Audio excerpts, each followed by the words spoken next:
তো ভিডিওটা স্টপ হয়ে গেছিলো, আবার শুরু করলাম। তো মা যখন বলতো চল গিয়ে পরিষ্কার করি, আমার তখন ভালো লাগতো না, কারণ তখন অন্য কাজ থাকতো। তো তখন এখন আফসোস করছি যে মা আমার কথাও বলতো, মাকে আমি হেল্প করতাম না। মা তখন একা হাতে সব গুছাতো, পরিষ্কার করতো। আর যেদিন থেকে মা অসুস্থ হয়ে পড়েছে সেই দিন থেকে সম্পূর্ণ ভর্তি হয়ে গেছিলো নোংরা জঞ্জালে। কিন্তু আমি সেই কথাটা মনে করে আমি নিজে হাতে একা পুরো সিঁড়ি খালি করেছি, সব খালি করেছি, করে করে ছাদে রেখে এসেছিলাম। এবং এই চিলেকোঠাটা এইখানেও ভর্তি ছিল, এখনও ভর্তি হয়ে গেছে। যেগুলো ফেলা সেগুলো ফেলে দিয়েছি, যেগুলো বিক্রি করা সেগুলো বিক্রি করে দিয়েছি, আর বাকি যেসব জঞ্জালগুলো সেগুলো সব এখানে রেখে দিয়েছি। কারণ এগুলো সব কিছুই কাজের আছে। যেমন ডিমের ট্রেগুলো আমাদের যখন ডিম আনা হয়, বেশি করেই আনা হয়, সেই কারণে ডিম ট্রে সমেত দেয়। ট্রেগুলো পরপর জমি জমি রাখা হয়েছে, একসঙ্গে অনেক ভর্তি হয়ে গেলে তখন একটা দোকানে দিয়ে আসা হয়, ডিমের দোকানে, ডিম বিক্রির দোকানে, সে নিয়ে নেয়।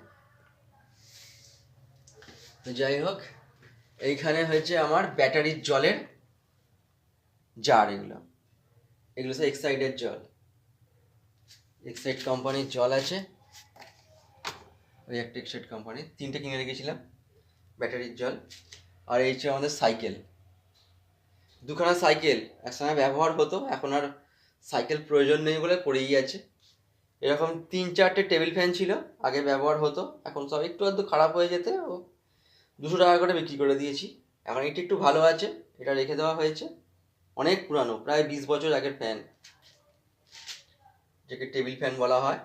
আর এটা হচ্ছে আমার ছেলের সাইকেল, ও ব্যবহার করে না, নতুন সাইকেল, একদিনও ব্যবহার করেনি, একটু হয়তো ছাদে চালিয়েছে, তারপরে এইখানেই পড়ে আছে। ওর আরেকটা সাইকেল আছে আরও ছোটোবেলার, ওই যে ভিতরে রাখা আছে ওর সাইকেল। আর এইখানে রয়েছে বড় হাঁড়ি রয়েছে, এটা ইনভার্টারের বাক্স আছে, তারপরে প্লাস্টিক টেবিলের পায়া আছে, তারপরে ওয়্যারিং করার পাইপ আছে, বালতি, তারপরে যখন জানালা খোলা হয় গ্রীষ্মকালে, যে সাপ টাপ বিড়াল ঢুকে পড়ে, সেই জন্য এই নেটটা বেঁধে দেওয়া হয়, এখন পড়ে আছে এখানে।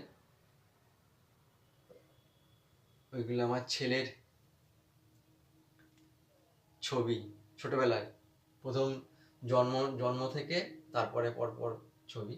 এগুলো টিভির যে বাক্সটা আছে ওইটার মধ্যে দেওয়া আছে, বাকি সব রয়েছে। হ্যাঁ, যার জন্য এসেছি সেটা দেখাই, আমার জিম করার জিনিসটা কোথায় আছে শুধু, এই যে পেয়ে গেছি, এইটা দিয়ে আমি ডন দেব। তো বন্ধুরা চলো, এটা আপাতত এখন আমি রেখে দিই, নিচে নিয়ে গিয়ে। তো চান করার আগে আমি একটু এক্সারসাইজ করব, এটা একটু পরিষ্কার করতে হবে, এটা দিলে কি আর ডন দিতে খুব সুবিধা হয়। তো বন্ধুরা চলো, আজকের মতো আমি এইটুকুই ভিডিও শেষ করছি। আবার পরের ভিডিওয়ে দেখাবো আমার লাইফ জার্নি। তো টাটা, বাই বাই।